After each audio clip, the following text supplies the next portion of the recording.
I'd like to introduce to you a band that you know and love. Come to you like the sound of equipment being thrown from a moving van, the sound of dead cell phones and oil rigs, the sound of empty parking lots and school buses. They love to live and live to love. Ladies and gentlemen, Jesus Children of America, the White Stripes. Hello. Come on in. The water's great. My name is Ryan Schaap, and this is the hardest podcast to podcast. The only podcast out here, out there, out anywhere, covering the White Stripes, celebrating them one song at a time. I hope you're doing great. I'm doing very well. It's an exciting time.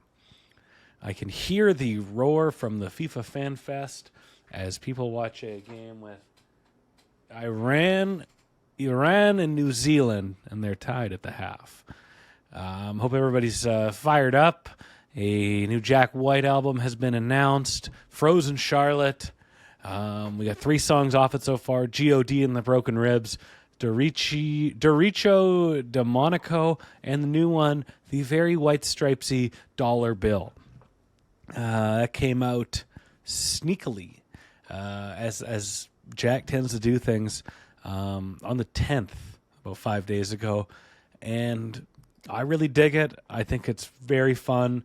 It reminds me of Icky Thump, kind of Get Behind Me Satan slide guitar. And I got to tell you, the best thing that Jack has done in recent memory is use that K for something other than Seven Nation Army. You see him live for what felt like 12 years. And that thing would only be brought out for the last song of the night. And now, since the No Name tour, that thing is just sitting there. It's sitting there for Rough on the Rats. It's there for Dollar Bill. It's there for Little Bird. Hell, who knows what he's going to play. But I'm really happy. I'm really happy that he's venturing down the open tuning avenue once again. Took a week off, got sick, got a little tired of being sick. But we're back this week with a dear friend of the show, somebody who gets name dropped in the credits as our Gato, as our booker, and that is our dear friend Mike Noble of Hotel Mira.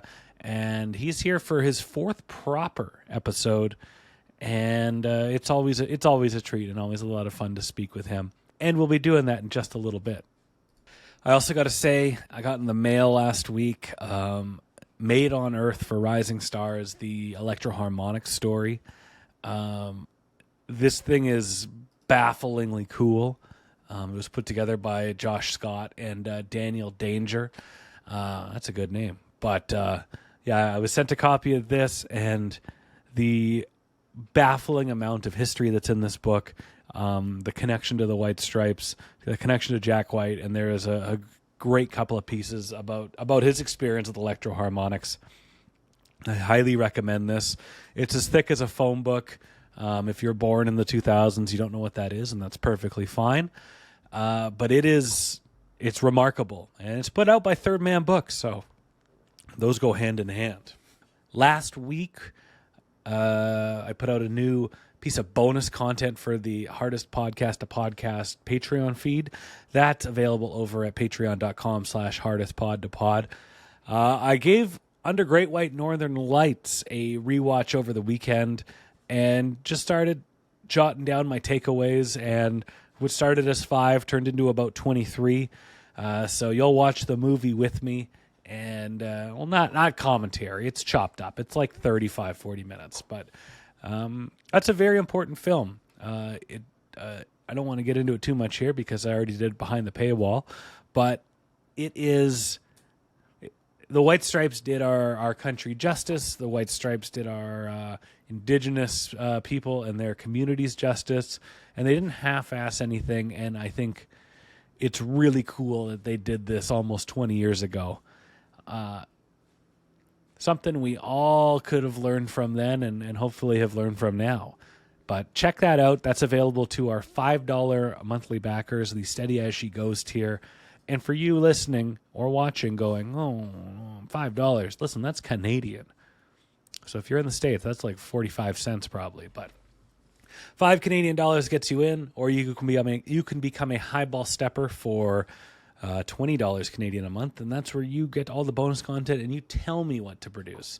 But the wheels are churning over behind the paywall over at patreon.com/hardestpod2pod.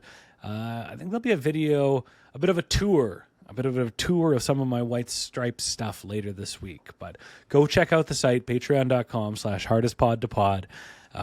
It's free to look at. Just go take a gander. Maybe you like what you see. I'd also like to thank Brad Talinsky from 2 weeks ago from an amazing conversation about Ball and Biscuit, the former editor-in-chief of Guitar World magazine. Just hearing that alone, that was a fun, bit of a starstruck moment. And, you know, that's a magazine that a lot of us grew up on. And it cracked me up when I politely asked in so many words, why are the White Stripes on the cover of your magazine? They're not Joe Satriani. And he had a great response, and it really showed how passionately he took that role and how important he thought it was. So go check out Ball and Biscuit. That one capped off our amazing Elephant Month, and boy howdy, what a month that was. Hey, there's some heavy hitters in that one. So with that being said, it's time to hit pause on this podcast and go to your streaming platform of choice. Why? Because it is time for our call to action as Amanda hugs the dog. We want you to hit pause on this podcast, go find Icky Thump, and go find I'm Slowly Turning Into You, and give it a listen. Why? Because one, we want it to be as fresh in your mind as it is in my mind and Mike Noble's mind when we discuss it. But two, you know, we got to shove it. We got to show those fat cats our footprint and our audience and what that we mean business. And so we can do that by taking a listen to whatever song this is discussed per episode when it gets released. So they see that little blip of streaming data. That's how they know we're out here, and that's how we make a little bit of noise. Let's talk to Mike.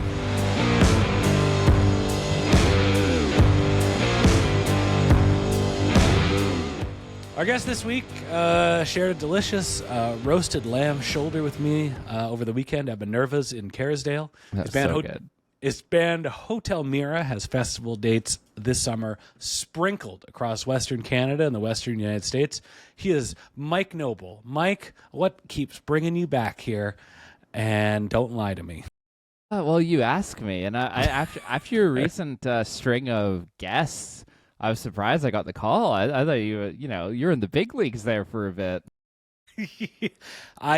Listen, when it comes to homegrown enhancement talent, nothing beats our boy Mike. It's true. I am the Brooklyn Brawler of Hardest Podcast, the podcast. The things, yeah, you're not just a pretty face on the camera. You do so all the moving and shaking you're doing behind the scenes. You got to appreciate it. Making it work. Making it work, man. Man, this is a great White Stripes song we're talking about. Yeah. And finally a good one. Are you? No. I'm kidding. Well, you've been here. You come here a lot. I want you here a lot. I genuinely love discussing the White Stripes with you, and it's easy and it's just a lot of fun. But in your first episode, you did My Doorbell, yes. Which is easily one of their, one of the White Stripes' best songs. But you brought up a good point that how difficult it clearly was for them to perform live. Mm-hmm. Mm-hmm. And I was watching them play. I was watching videos of Jack solo and the White Stripes play I'm Slowly Turning Into You live. And it feels like I mean, you all know this better than me, but like I can't imagine playing that song live without thinking, I can't believe how slow we are playing this thing. Because there is just so much there's just so much time and space on this song that, like, you know, it's not the guitar and the drums that are making it faster or upbeat. It's kind of what Jack is doing and what he's playing on that organ. But like, am I wrong in that this song would be annoying to play live because you want to keep speeding it up? Well, it depends. The biggest takeaway I took about this song is like sonically, it's. I mean, 2.5 minutes in, we're just diving right in. Hey, so basically, like, first of all, this song is an absolute banger. And also, for those listening, I guess there's only audio. I used to just cut it for Instagram reels and stuff like that. But I this is my first recording in my new apartment, so if there's like a bit more of an echo, it's because of that. Like, I can hear it as I talk, so I apologize in advance. Well, there will be video, and I think we should all, you brought up that there might have been some internet concerns, and me being the consummate professional that I am, last night said, I'm going to run over 100 feet of LAN cable, whether you like it or not. Yeah, Ryan messaged me because I recorded a podcast yesterday, Wrestling Brain, shout out, and we were having a bit of internet connections because where I've set up my new desk is at the furthest possible point away from where my router is. Very smartly, there's a big window in front of me.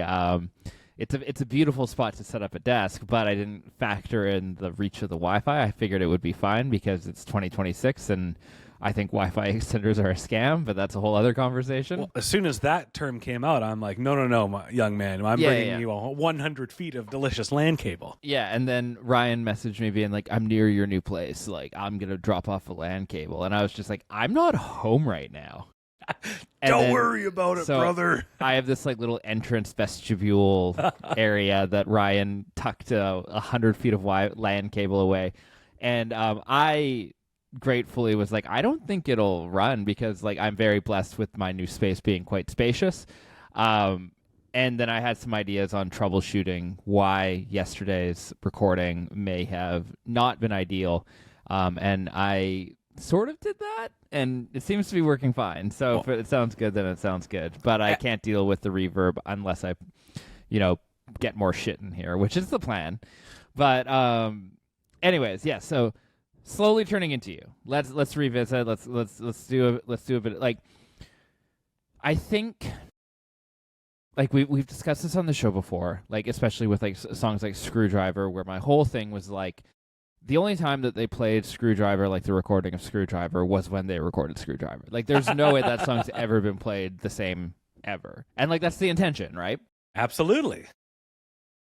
Jack White, being obviously blues-influenced, I think brings that flavor to a lot of that era of indie rock in a way that a lot of artists didn't. And Slowly Turning Into You is kind of like, it's not a very... like, it's not like, okay, let's bring it low for the verse and just like explode into the chorus. Like, it's not like that kind of song dynamically. It's kind of just like you play the riff on organ, you play the riff on guitar, you settle into it, and that's just what it is. You say what you need to say, you get in, you get out. Like, I would say get out implies it's quick, but it's a 4.5 minute song, so it's not like, it's not like Screwdriver, which was like 38 seconds. Not actually that long. It's like a minute. So, you know the joke I'm trying to make. Anyways, Jack White listens to this podcast now, so Jack, I love you. I'm not making fun of you. So, where was I with Slowly Turning Into You? To answer your initial question of would it get boring? Not boring. Annoying. Like, annoying I would want to fill the space. I just feel like, and like you as a bass player, as a member of the rhythm section, like, very well, like, you got to keep this train on the tracks going at the same speed and playing what you got to play because it's going to benefit everything else. I feel with this one, it's a very bipolar song in that it just gets gigantic and then reserved, and then even more bombastic. And like when you want to, this song can go so hard, but also just kind of can rein it in too, about a little more civilized. So I think the magic of this song is like the push and pull of it, for like, just because I think in a lot of modern music and a lot of modern live artists, like, we're bound to in-ears and a click track, like Hotel Mira included. Like, we have our show, we have our rig, and like we play to a click. Nothing wrong with that. Sometimes that's just how the cookie crumbles. Obviously, like we look at live videos of this song. There was one that I saw earlier today, the Nova Scotia gig. Yeah. Where he's getting the crowd to chant along between like the shot, like the riff, basically. Yeah. Absolutely electric, and like it's not the most refined performance, but it's like it rocks, like, and that's what matters. Like, who gives a shit? Like, there's nothing's cool about playing everything like perfectly, but it rocks and it's sweet. And it's about finding the pocket and the groove, right? And like the thing about the push and pull is that I don't think the song would be annoying to play live, because if you just wanted to speed it up, you could. Like, you're not bound to a click track that's being pummeled in your ears, like some bands, like my band. And so if you want a bit more energy from the crowd, you speed it up a bit. And like then that's kind of like the beauty of Meg's parts as well, because like the world has talked ad nauseum about Meg as a drummer, and she's an amazing drummer, and that's because she does things that lend to the song. Absolutely. Like, she's not Neil Peart out there fucking doing a solo over 48 toms. It's just like let's lock in and deliver what the song needs to be. And just a quick aside on that Nova Scotia video, the top comment on it really cracked me up. It was just like, I'm from Nova Scotia and wish this was happening, but I was 12 and didn't know what the fuck was going on, or something like that. It was really good. It made me chuckle. You're like, I relate to you, kid. And, yeah. Nice shirt, by the way. Oh, thank you. Yeah. Great band. Yeah. The funny thing about this song is, Mike, so the melody for it, the kind of the structure, the riff, the piano riff, whatever you want to call it, it had been hanging around since the Get Behind Me Satan days. It's demo, and which makes sense because around Get Behind Me Satan, Jack White was writing most of the music around that time on piano, and that's just what made sense to him. And you could hear it. It came with the 20th anniversary of the Get Behind Me Satan vault package, and he had that kind of the riff and the slowly turning into you, and it just kind of left it. And what actually was the spark of inspiration for that song was the music, the director, Michel Gondry, who did all the good White Stripes videos: Hardest Button to Button, Fell in Love with a Girl, Dead Leaves on the Dirty Ground, Denial Twist. He had an idea for a music video where it starts as Meg, and then slowly through all of these people that kind of look like them, but not so much, Meg turns into Jack. And the main reason that he came up with this idea was because his girlfriend at the time was a stylist and was the stylist for the White Stripes videos, but they're the White Stripes. They show up in their uniforms and in their colors. There's not really much for a stylist to do. Yeah. So Michel Gondry is like, I got an idea that will benefit this woman I'm currently dating. It'll give her hundreds of people to style. Right. The video never wound. The video never wound up being created, and then Michel Gondry told Entertainment Weekly that in the meantime that she had left him.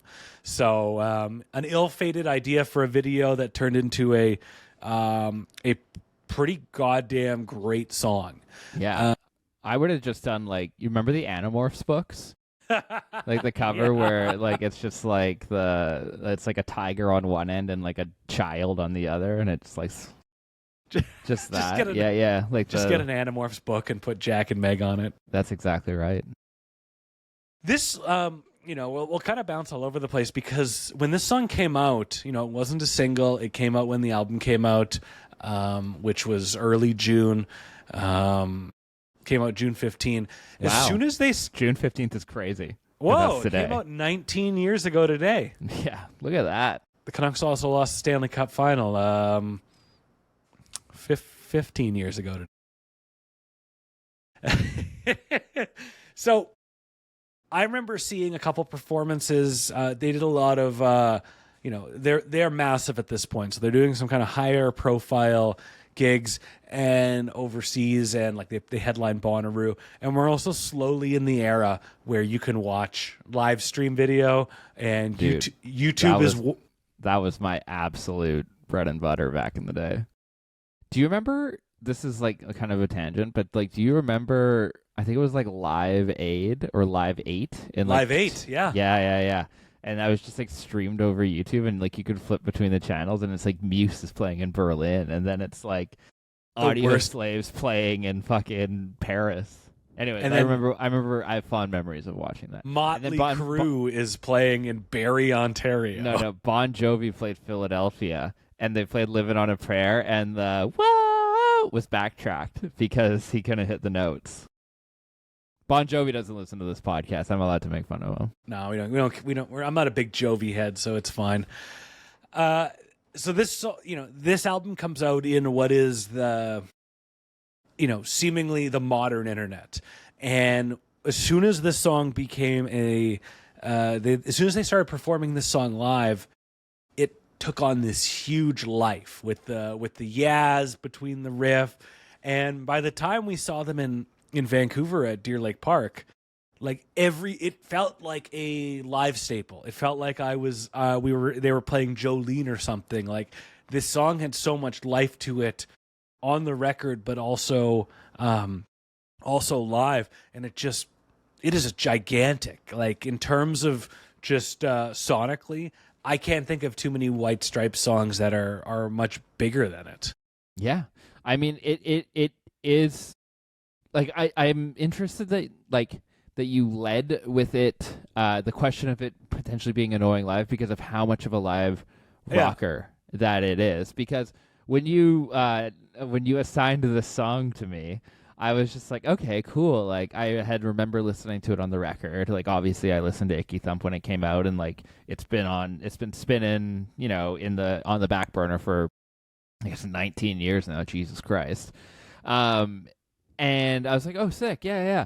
And then I listened to it, and I was like, oh, yeah, it's still the same jam. And then I went through the live videos, and I was just like, fuck, this does go. Like, it is just, like, one of those songs that hits live. And there's no real math or reason why it hits live like it does. Like, it's just, like, I think people just like sludgy riffs, for lack of a better way. Like, it is a sludgy riff, man. I haven't looked up the chords, but I'm pretty sure it's just GFG for like 4 minutes and 30 seconds. Yeah, I can't think of too many White Stripes songs that I would consider or want to headbang to live.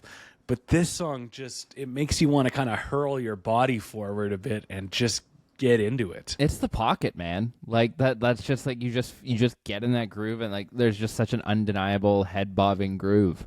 And I think I would say, like, it's different. Like, it's not dancey. Like, I would describe, like, I think Hardest Button to Button is probably approaching the danciness where you're like, okay, like you're moving your shoulders a bit. This one's just like a full on like head sway back and forth.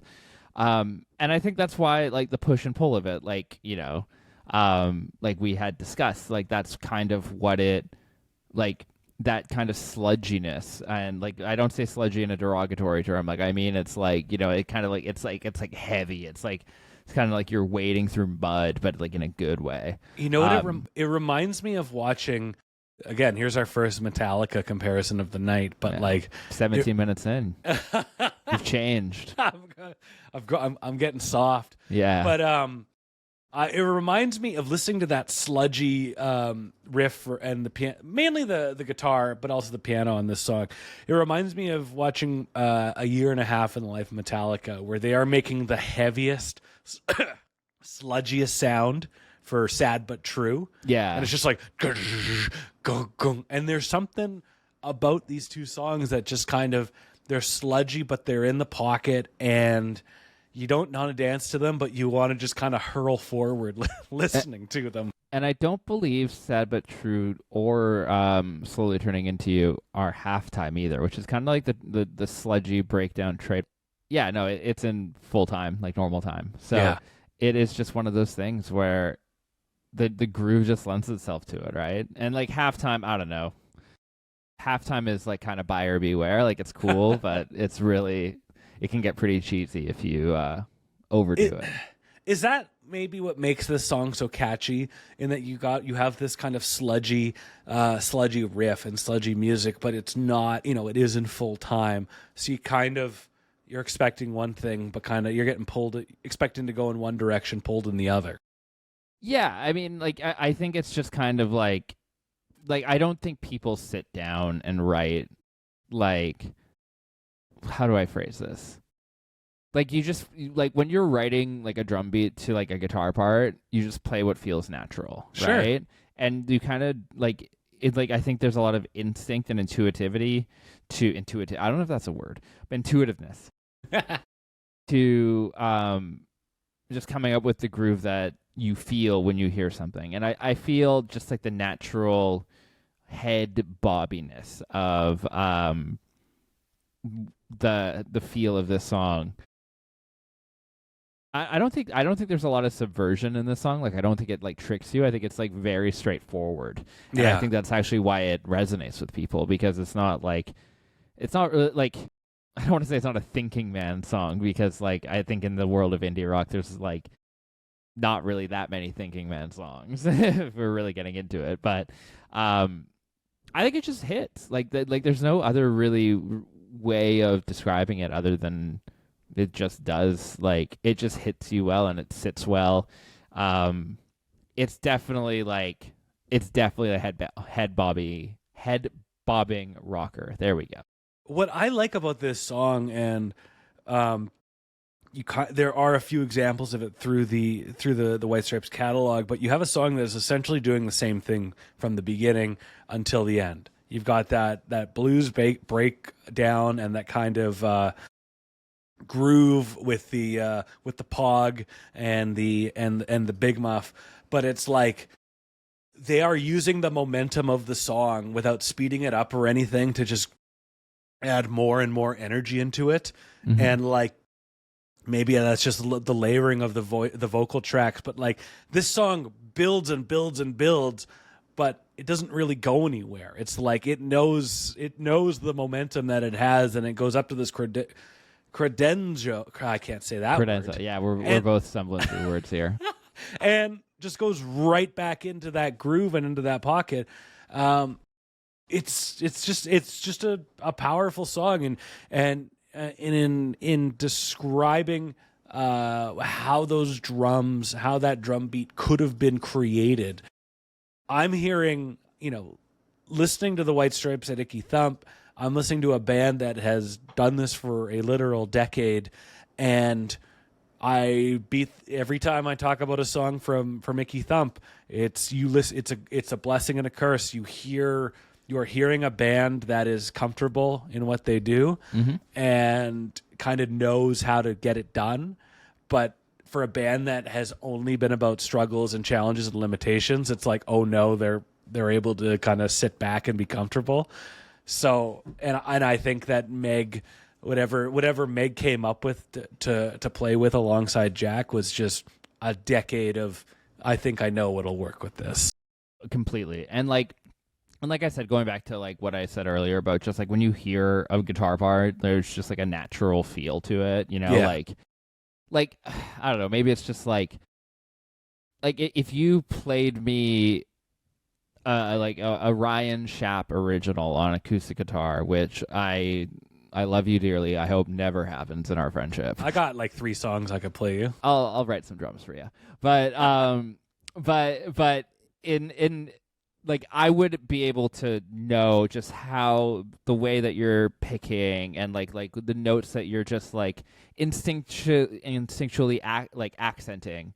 It's just like, okay, like this is what we're doing. This is how I'm going to play my bass line. This is probably where the kick's going to go. This is probably, the snare's going to be on the 2 and 4 because we're not reinventing the wheel. And then like how everything's going to go about it. And I think that's like if you came up to me and Slowly Turning Into You didn't exist and you played me the riff from Slowly Turning Into You, I think that would be my default. Like the drums that came up with were, and going back to it again, I think that's why Meg is so good at what she does, is because she doesn't try to reinvent the wheel. She's very good at detecting what the song needs, mm-hmm. and just plays that. Like, sure, is there like would a air quotes, I'm doing air quotes here for all the audio listeners, or technically proficient drummer, probably like maybe like, you know, instead of like dun, dun, pa, dun, dun, dun, dun, pa, kind of thing, would it be like dun, dun, pa, dun, dun, dun, dun, dun, like fill in the space? It's like, yeah, that would be fine, right? But just, or like maybe like do some big fills, because like when songs are sludgy like this, you expect like a big like dooga dooga dooga boom kind of thing. And this is legitimately how I talk to drummers too. Like drummers hate me, but yeah, just do like a little like baku baka da da da da da, like legitimately. Yeah, It's that exactly. easy. Come on, man. Yeah, you know, they don't want to admit it, but it is that easy.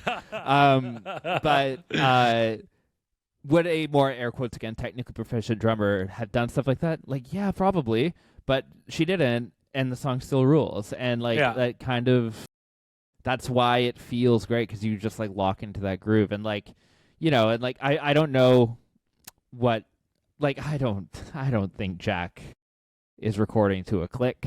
I don't feel that's true. Maybe when he comes on this show, he can address this. But I can't imagine. Like, I would imagine the recording is like as live off the floor as you can imagine, and just capturing the essence of like what was in the room, and like communicating between two humans by looking at each other and feeling the music and just moving air, which is what music is at the end of the day. But and I think that's why like, okay, I'm gonna get on like a bigger tangent here. Not tangent. I think why a band like the White Stripes is so fun and special and important is because, like, if we're establishing that Slowly Turning Into You is effectively two chords, I mean, there is a chorus, it's in G minor as according to our ultimateguitar.com. Two chords, groove based, right? Only they can make it sound like that, you know? And like, that's because they know who they are, they have their identity, they're recording presumably live off the floor in the room, they are players who are familiar with each other, they know their intricacies and quirks, and that's why it resonates well. Anyone, you and I, could start a band, and the songs that we write could be G to F, and it would, like, it could be on paper fundamentally the exact same song, but the performance of it, like, we would go in there to record it, and it would just sound like absolute dog shit. Of course. Because we don't have that band connection.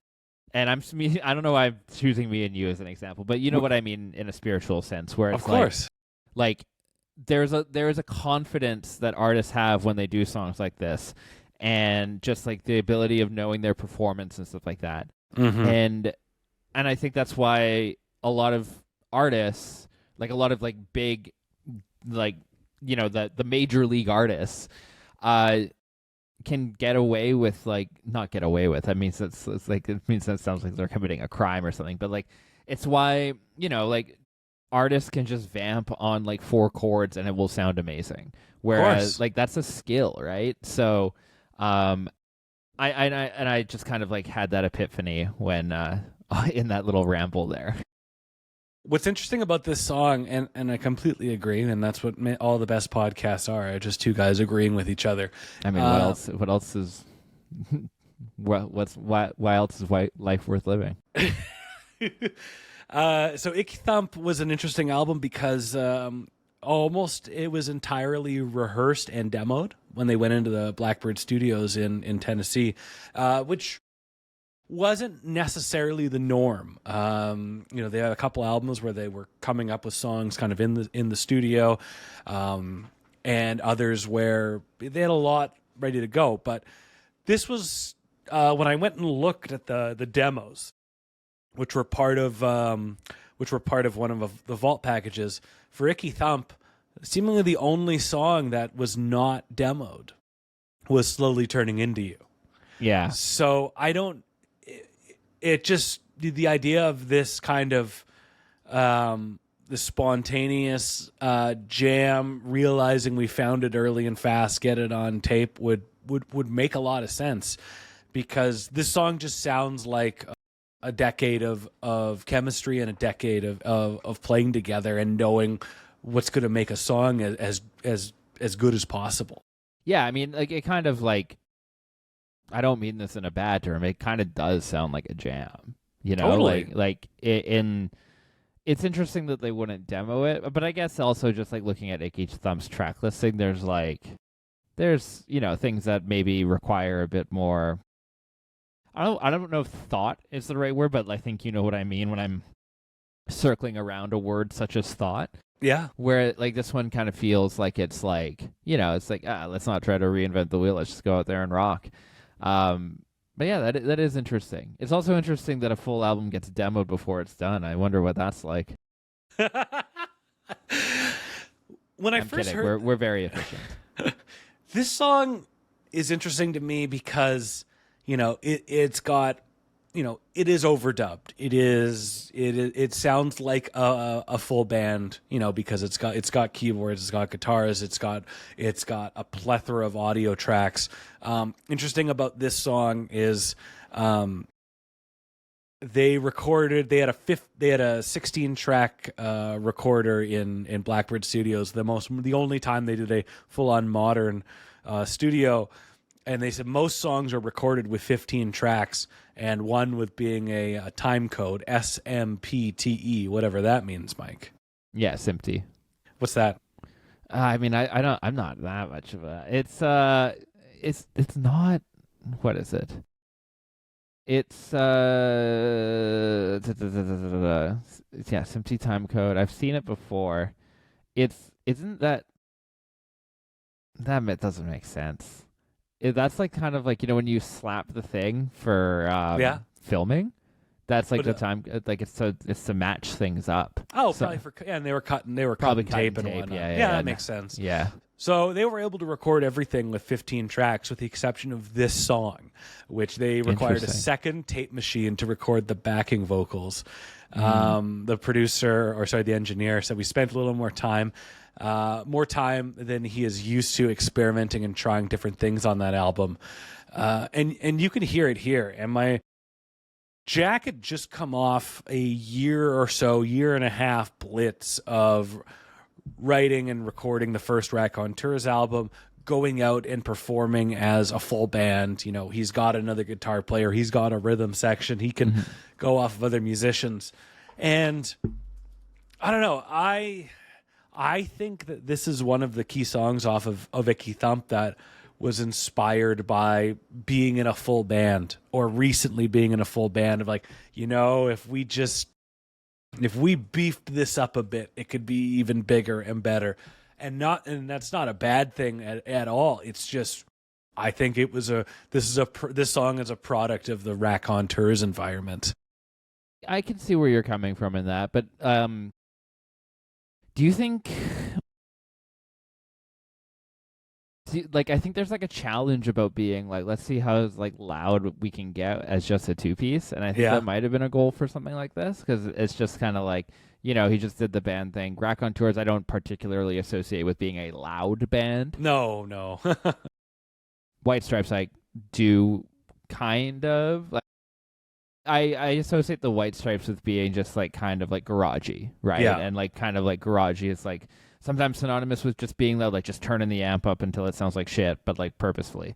So I think maybe there's like challenges. I often look for, and maybe I'm just like kind of thinking a bit too, maybe like projecting a bit, but I think implementing like challenges to yourself, or restrictions, I should say, which is the White Stripes bread and butter, where it's kind of like I've always said, like Hotel Mira, we write like 3.5 minute pop songs all the time, and they're fantastic, and I love them, and I think that's more exciting,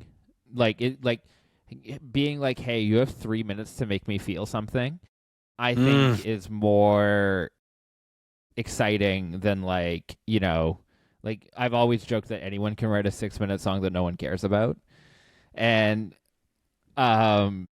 just getting like being like, hey, you have 2.5 minutes, make me feel something, is like that's hard. You know, you have to get across your message, you have to like have the dynamics in the music and make it work. Whereas I think for something like Slowly Turning Into You, maybe the challenge was being like, hey, we're a two-piece, but let's sound like we're just like the loudest band in the world. I don't know if that's true or not. Once again, Jack can confirm. But how do you think Jack? That's something that I think. How do you think Jack resonates to that idea of you got 3 minutes to make somebody feel something? I mean, I think it's like I don't know. Like I would imagine, like, you know, I think he writes like pretty tight knit pop songs.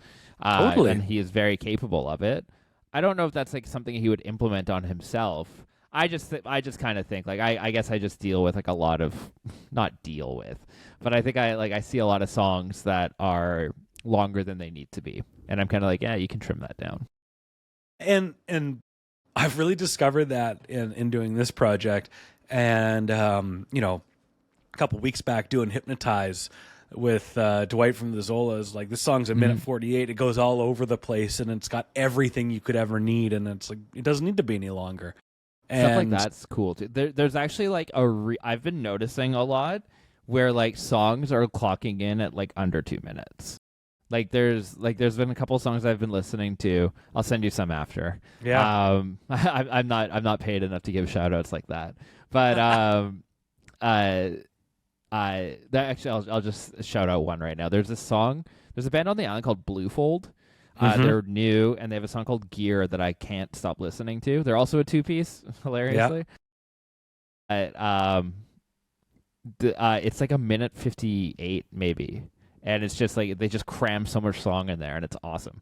But like, I don't know if that's like a trend in music. It's just something I've noticed. A lot of people have been doing like 2-minute songs.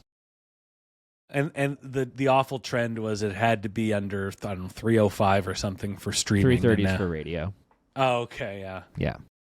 So let's talk about these lyrics for a second, because yeah, let's get into that. You know, Jack essentially wrote a song for a video treatment that wound up not happening, and he's singing about how when you're in a relationship with someone, you kind of turn into that person. What are your thoughts on that? Because whether you like it or not, it does really seem to rear its head from time to time. I was gonna say, been there, pal.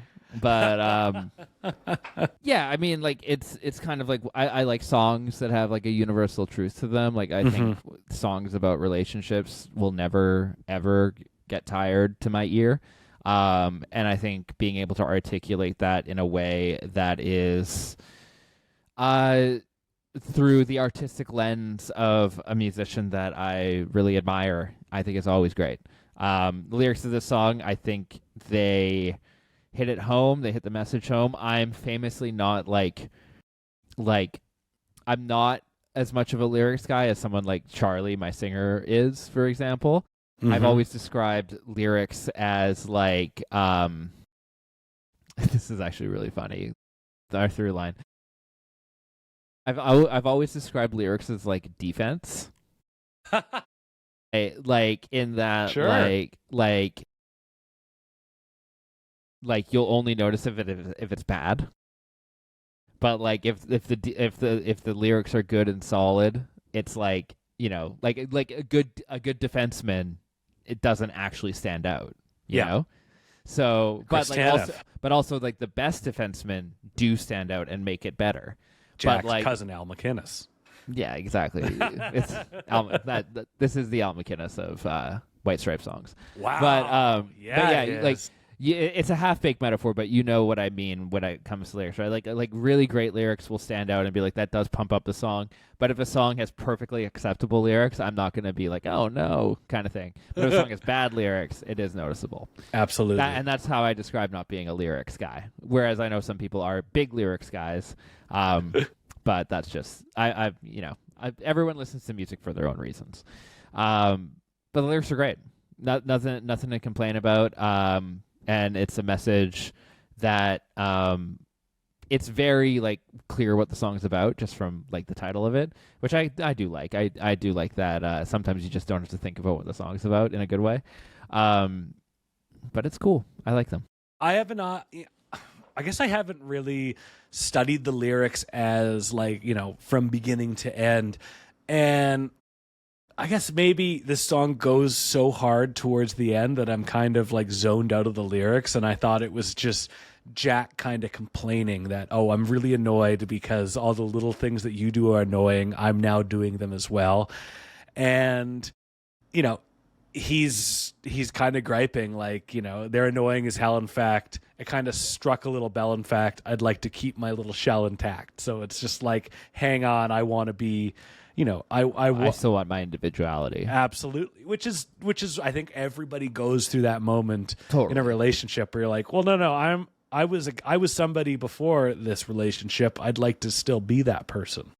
I think what I also, I guess, I went on my whole like deep half-baked defense metaphor, but what I think I meant is that this song specifically, like, is like you can kind of put any lyrics on it, and it's all about the head bob and the yeah. Sure. Like, but it's not. It's true, it's not. But like, I think as long as the lyrics are like good enough, like I think it kind of gets the same message, like it gets the same live effect. Like I don't think everyone's getting jacked up because they're like, oh, finally this song that I relate to because I'm now part of, like, I'm now, me and my ex became too close or whatever. I think it's just like, oh, here's a rocker. Like it's kind of like one of my favorite Fleet Foxes songs is White Winter Hymnal. And the lyrics are like Fleet Foxes kind of get away with it because they're like really like especially that record, it kind of came straight from Middle Earth. Like it could be like a Lord of the Rings soundtrack sort of vibe. But then I say that in the most glowing way possible. Like the first Fleet Foxes record is unbelievable. But this White Winter Hymnal is this beautiful song. Mm-hmm. And the lyrics are very cryptic. They're very full of imagery. Like it's very like that's the I was following the path, I was swallowed in the coats with scars of red tied around their throats and stuff like that. That one. And there was an interview with Robin Pecknold, and they were just like, what is the meaning of White Winter Hymnal? And he basically was just like, I just came up with words that came, like it had imagery, like it provoked an image, but most importantly, it just fit the melody of like what we were trying to come up with. And like some people would think that's a bummer because like ostensibly that means it doesn't really mean anything. I don't mind because, like I said, not a lyrics guy. Of course. But going back into Slowly Turning Into You, there is obviously meaning, and like I said before, it's very obvious in like a good way.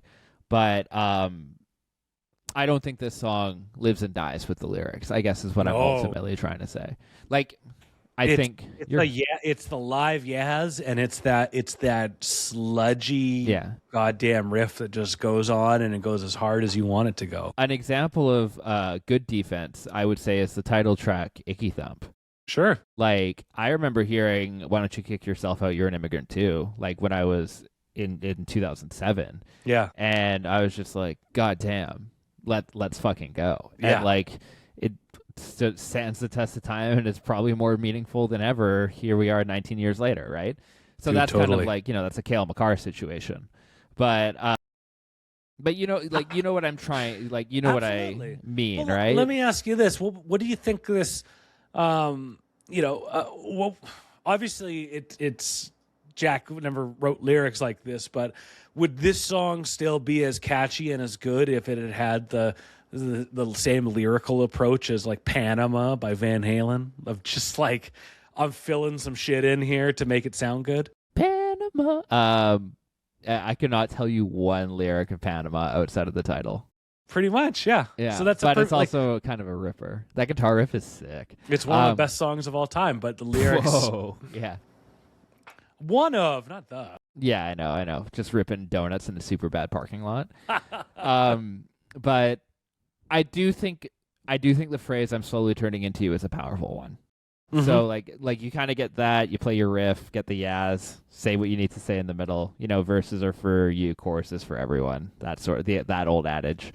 I think, Mike, if lyrics are defense, whether it's soccer or hockey in our case, I feel like the first 3 or 4 lines of lyrics in this song are like it does all the heavy lifting. Like, as you got this really powerful message, it blocks a shot and scores a power play goal, and then it just sits back because like I just said, I love the first bit of the song, and I'd never listen to the rest of it because you just don't need to pay attention because there's so much cool shit happening that it's kind of, again, they take the back seat.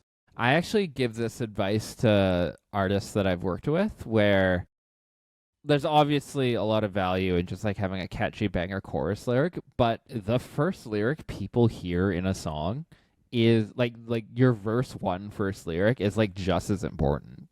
Yeah, man. But because like, you know, verses are like whatever sometimes, but like it's the first, like it's probably the first thing someone's going to hear. And like, you know, like if someone's checking out your music, there's a very good chance they're probably checking out your music for the first time. Especially if you're like a song on the radio or something where it's just like, oh, what's this new thing? And then like the first line doesn't hit and they're like, oh, next station, let's see what Brendan Batchelor's saying on Sportsnet 650. Well, yeah, it's like you're painting a picture for like, that's the cool thing about music is the first time you hear it, you are creating this, you know, you are interpreting it how you choose. Totally. And if there isn't a lyric or a message in a song that's gonna, you know, kind of keep you hooked, you know, if it ain't Panama, you better have something really good. You better become as you are. Yeah. Because totally. Yeah. No, go ahead. I just in my kind of prep for this and like reading the lyrics, what's great about this song is like I think it does a really good job encapsulating just like being in a long-term relationship where you are complaining and griping and you're like, this annoying person, oh, I miss my independence and I'm acting like them and I want to act like me. But then, you know, as Jack is singing, then something else came to mind. That was the mirror. It made everything clearer that you're more beautiful, compelling, and stronger. It didn't take much longer just for me to realize I love all the little things and the beauty that they're going to bring. You know, dig your little laugh, loving your quick wit, even love it when you're faking it. And then I'll just finish it off. It might sound like a little strange for me to say to you, but I'm proud to be you. Like, that's sweet. incredible. Like, that is a special, beautiful song, and it just, I don't know. Yeah, it's awesome, and like, I think the lyrics are great. But I'm still gonna I'm not gonna go back on what I said in terms of just like, I do think the lyrics are kind of, and maybe this is just a me listening thing, but like just with how much the song rocks and like just the nature of it being like riff, riff, riff, Jack yelling, or wailing, I should say. Maybe it gets lost in translation on how good the lyrics are. They just aren't featured, you know, in the same way that no, of course, I feel they are on like Icky Thump, for example. I think of your first song, like My Doorbell, like that is one of their best songs. The lyrics are they're great. There's not much to them. I've been thinking about my doorbell when you're going to ring it. When you're going to ring it. It's awesome. And I think that what makes this song stand out so much more, like it wasn't a single, it wasn't a big hit, it wasn't didn't have a memorable video. It's just like, this is a very powerful song because of the lyrics, but because of like, it is multifaceted. It's a very well-rounded song, and it's hard to forget a song that good. My thinking, my potentially big brain artistic analysis might say, do you think the push and pull of the lyrics, the internal struggle of I'm slowly turning into this person, I don't know if I like it or not, and then resolving, but actually no, like I do love this person and they're very sweet, is reflected in the push and pull energy of the performance and delivery, where you can speed up or slow down depending on how annoying the song might be able to play live. I don't know. I love that. I think that's a great big brain approach, and might be something there. And you know what? I think I just like the way they perform it live. It's the push and pull and the give and take. Like, you know, you got two people that really started turning into one another that were in a relationship for a while and then have been in a different one for a while. I think it resonates very, very clearly through that song of through the music and the lyrics and Totally. the people performing it on stage. And that is, I like the Big Brain. Icky Thump got reasonably good reviews. Pitchfork gave it an 8. They didn't really say much about An 8 in 2007 is like a 15 in 2026 Pitchfork. That's right. But then the scary thing is Rolling Stone gave it a 3.5. Yeah, no guitar solo. I think there's a few on there. Come on. I know, but But that's a good joke. yes, thank you. There was not a music video for it, but there kind of was. It's one that did not exist. And as for its live performance history, the band loved playing this song, Mike. I counted. How could you not? Like watch one live video and you're like, this is a ripper. So the first gig they played in 2007 with this music under their belt, they played at the Cannery Ballroom in Nashville. They played it there. The last time the band played it was their final show in suburban Memphis, just kind of on the other side of the border in Mississippi. And they essentially played it every gig on the Icky Thump tour. Memphis doesn't border Mississippi. I've been to Memphis. That does. What am I? Hold on. Sorry, this is now a Google Maps podcast. It borders Arkansas and Mississippi. Okay, definitely South. borders Arkansas. Yeah. All I know is that the Memphis-based Pro Shop Pyramid is right on the border of Arkansas. Okay. I'll give you that. Like, it is technically, but it's a bit of a haul. I mean, okay. For those who are unfamiliar with the geography of Memphis, Arkansas, and Mississippi, downtown Memphis borders Arkansas. That's right, yeah. And Mississippi is technically to the south, probably looking at this, an hour. Yeah, it's Okay. pretty. All right, carry on. I was just like, wait a minute. So they love playing this song, and like I said, by the time that the Icky Thump tour rolled into Deer Lake Park, a mere 2.5 weeks old, this was a live staple. This was a giant song. There was participation. There was lighting cues that you never saw in White Stripes shows before, and it was gigantic from the hop, and it was one of the it was probably the song off this record that felt like, oh, this could have been here all the time. Okay. And it's a shame that it wasn't. All right. It took me 52 minutes, depending on where you cut that thing earlier where you fumbled. Yeah. Into this podcast to come up with the reason why this song stands out. Why is that? And I think you just kind of encapsulated it. It's kind of an arena rock song. Sure, yeah. In a way that the White Stripes aren't typically known for. Obviously, it kind of sounds crazy because, Seven Nation Army is an arena rock song now. Yeah, I don't think it was written to ever be.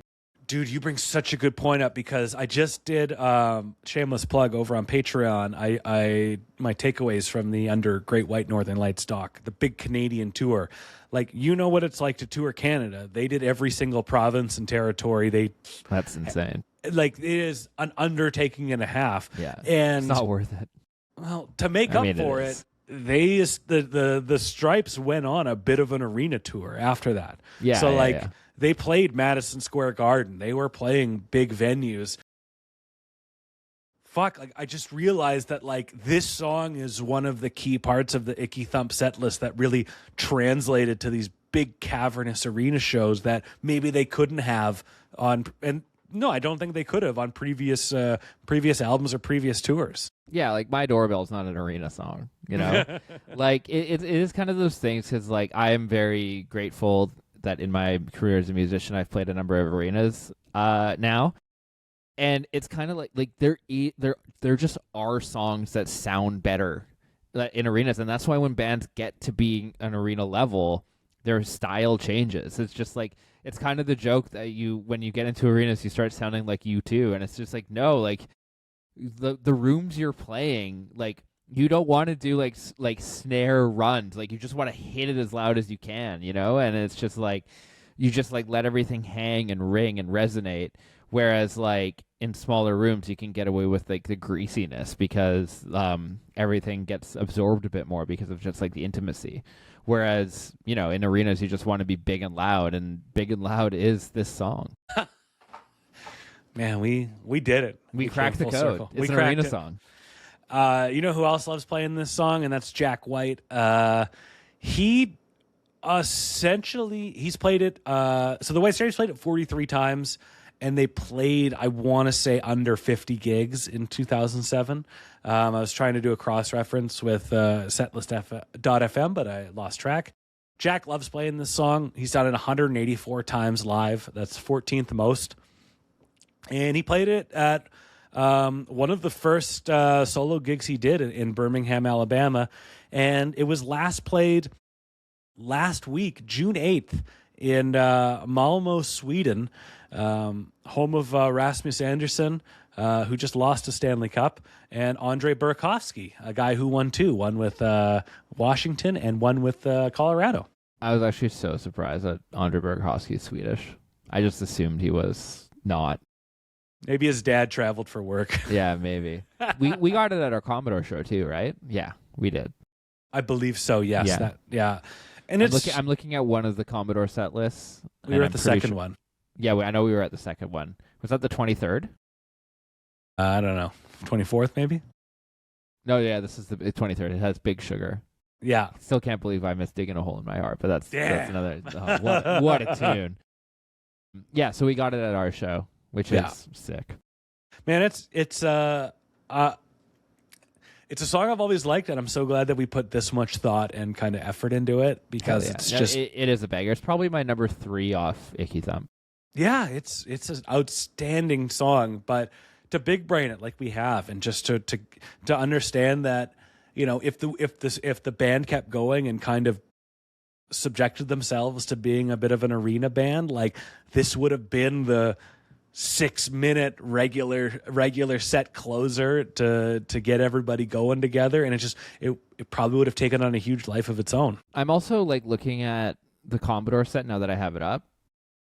I Cut Like a Buffalo, like the Dead Weather song. I think there's a lot of Dead Weather DNA in this song too.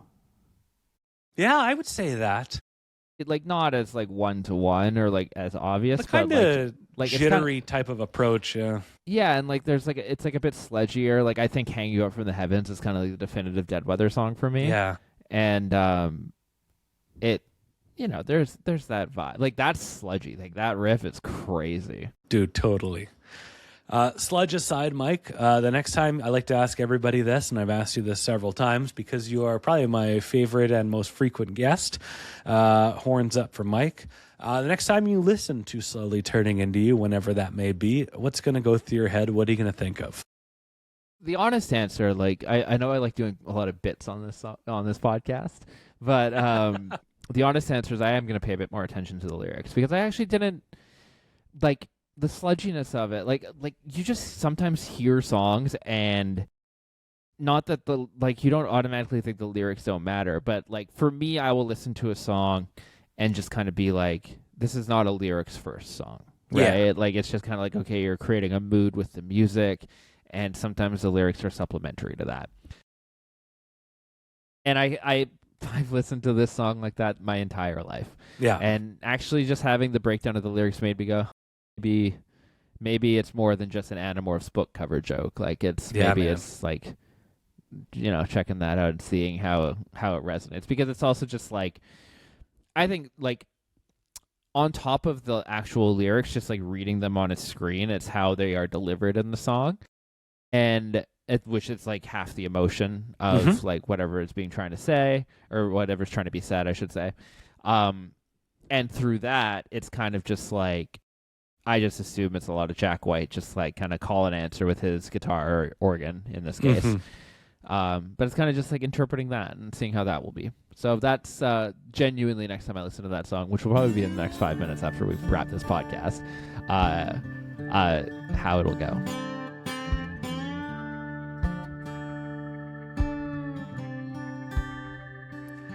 Okay. That was Mike. I'm Ryan. Ryan and Mike. I tell you, I record these outros. They should be brief and swift, and they're not. So let's keep it swift this week. Great conversation with Mike. Go over to the Patreon, patreon.com/hardestpod2pod, and you might find something you like there. And we'll be back next week with an episode. I'm not going to tell you what it is. I do know what song it is. I will be doing prep for it shortly. But check out our show, rate and review it, all that stuff. Tell a friend. Why? Because the Hardest Podcast to Podcast is hosted and produced by me, Ryan Schaap. Artwork by Catlin Likely. Amanda Schultz is our assistant editorial producer. And the man you just listened to for a while, Mike Noble, he's our Gato.